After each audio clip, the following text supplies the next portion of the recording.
पुणे जिल्ह्याच्या पिंपरी चिंचवड शहरामध्ये बिबट्याचं दर्शन झालंय। निगडी प्राधिकरण भागातल्या एका बंगल्यामध्ये 2 बिबटे शिरल्याची माहिती समोर आली आहे। दरम्यान वन विभाग आणि पोलीस घटनास्थळी पोहोचलेत। बिबट्याला पकडण्यासाठी रेस्क्यू ऑपरेशन सुरू आहे। पण शहरामध्ये हा बिबट्या आल्याने आता आश्चर्य व्यक्त होत आहे।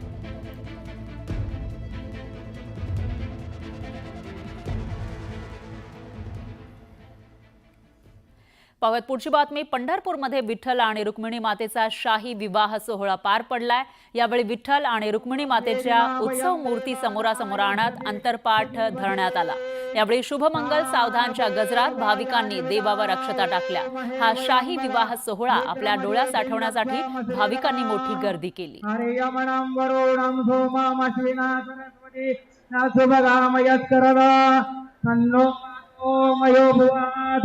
सुमूर्त सावधान श्री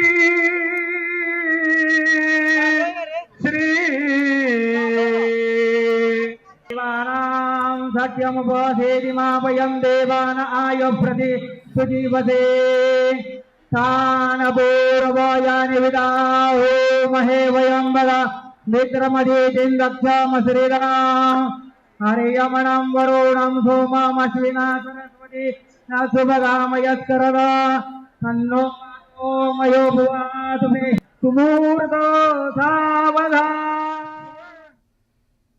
तर वसंत पंचमी निमित्त जगद्गुरू संत तुकोबांच्या देहूमध्ये शिळा मंदिरात फुलांची आकर्षक सजावट करण्यात आली आहे। या फुलांच्या सुगंधामुळे संपूर्ण मंदिर परिसरात दरवळ पसरलाय। तर तुकोबांच्या दर्शनासाठी मंदिरात सकाळपासूनच भक्तांनी गर्दी केली। याच शिळा मंदिराच्या सजावटीचा आढावा घेतलेला आहे आपले प्रतिनिधी गणेश तुडम यांनी।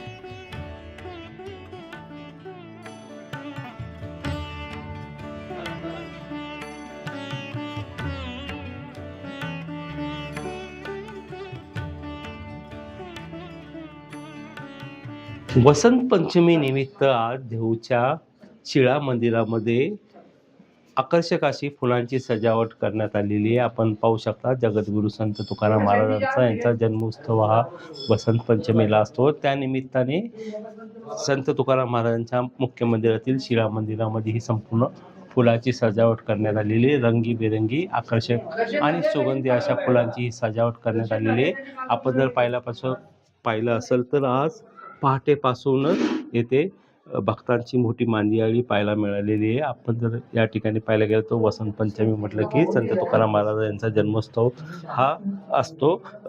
हा जन्मोत्सव गेल्या 3 ते 4 दिवसापासून देहू परिसरामध्ये सुरू असल्याने आज त्या जन्मोत्सवाची सांगता आहे।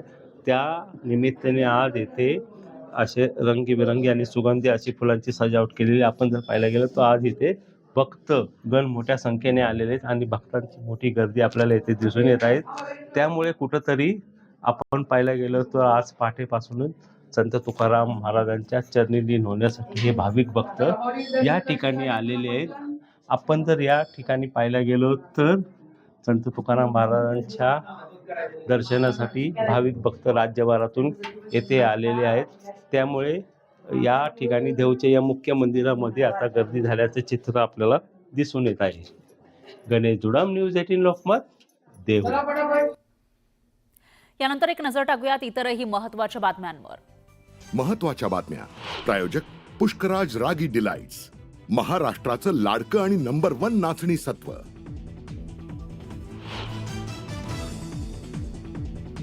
संतोष देशमुख यांच्या कुटुंबानं भगवानगडावर जाऊन घेतली नामदेव शास्त्रींची भेट। आरोपींबाबत पुरावे देऊन केली न्यायाची मागणी।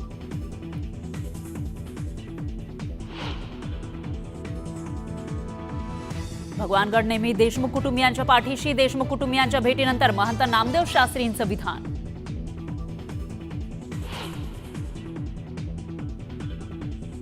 मनोज रांगेंनी नामदेव शास्त्रींवर डागली तोफ। संतोष देशमुख यांच्या हत्या प्रकरणातील आरोपींचं नामदेव शास्त्री समर्थन करत असल्याचा आरोप। मुख्यमंत्रीपद न मिळाल्यानं शिंदे मनानं कोलमडले। सामनाच्या रोखठोकमधून गौप्यस्फोट, तर शिवसेनेच्या नेत्यांचे फोन टॅप होत असल्याचाही दावा। सामना हे काँग्रेसचं मुखपत्र, ते शिवसैनिकही वाचत नसल्यानं दखल घेण्याची गरज नाही, मंत्री नितेश राणेंची टीका। नांदेडच्या हदगावमध्ये श्रीकृष्ण मंदिरात कलशरोहण सोहळा संपन्न. मुख्यमंत्री फडणवीस यांची उपस्थिती. फडणवीसांच्या हस्ते मंदिरात विधिवत पूजा.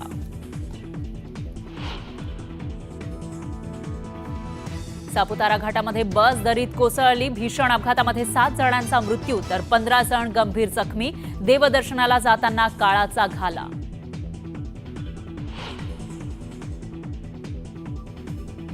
महाराष्ट्र केसरी कुस्ती स्पर्धेचा आज अंतिम सामना. महाराष्ट्र केसरी किताबावर आपलं नाव कोण कोरणार याकडे महाराष्ट्राचं लक्ष.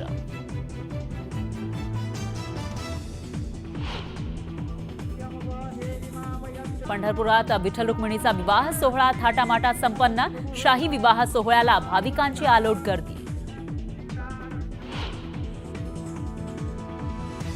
महाकुंभमधील चेंगराचेंगरी प्रकरणी तपास सुरू. कटाच्या दृष्टिकोनातून व्हिडिओ पोलिसांच्या हाती आल्यानंतर चौकशी सुरू. सूत्रांची माहिती.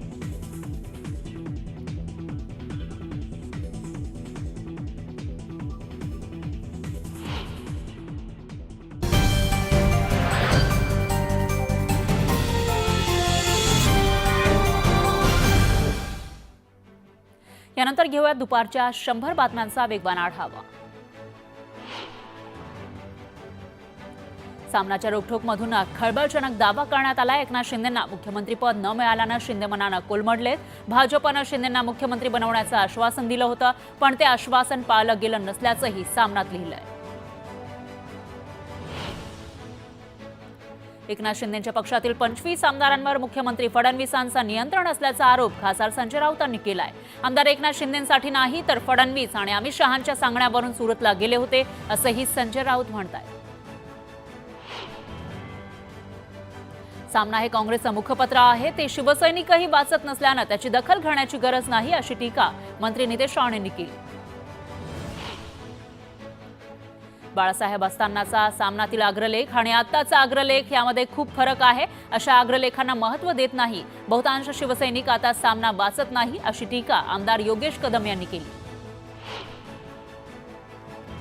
संजय राऊतांचं वक्तव्य हास्यास्पद आहे. आमच्या आमदारांमध्ये कुठलीही शंका नाही. आमच्या आमदारांमध्ये एकजूट आहे असं स्पष्टीकरण आमदार योगेश कदम यांनी दिलं.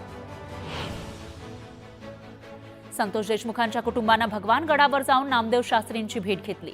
नामदेव शास्त्रींना आरोपींबाबत पुरावे देशमुख कुटुंबानं दिलेले आहेत आणि न्यायाची मागणी केली. पक्षप्रवेशासंदर्भात महायुतीचं धोरण ठरलेलं आहे. महायुतीच्या तिन्ही पक्षाला अडचणीचे ठरणार नाही, ते पाहूनच निर्णय होईल.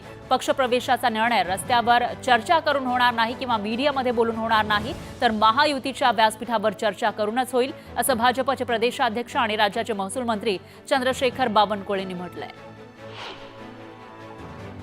आगामी निवडणुका स्वबळावर लढण्याचे संकेत खासदार अशोक चव्हाण यांनी दिले होते. त्यावर शिवसेना आमदार हेमंत पाटलांनी प्रतिक्रिया दिली आहे. अशोक चव्हाण म्हणजे भाजप नाही. अशोक चव्हाणांना युती धर्माची कमी माहिती आहे अशी टीका हेमंत पाटलांनी केली.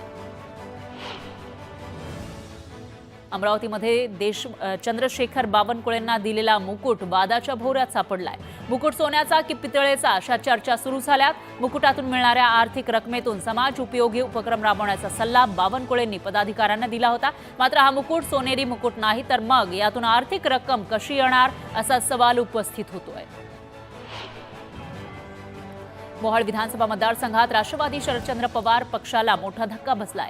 ओबीसीचे नेते रमेश बारसकर यांच्यासह त्यांच्यासोबत 3 माजी नगरसेवक, 2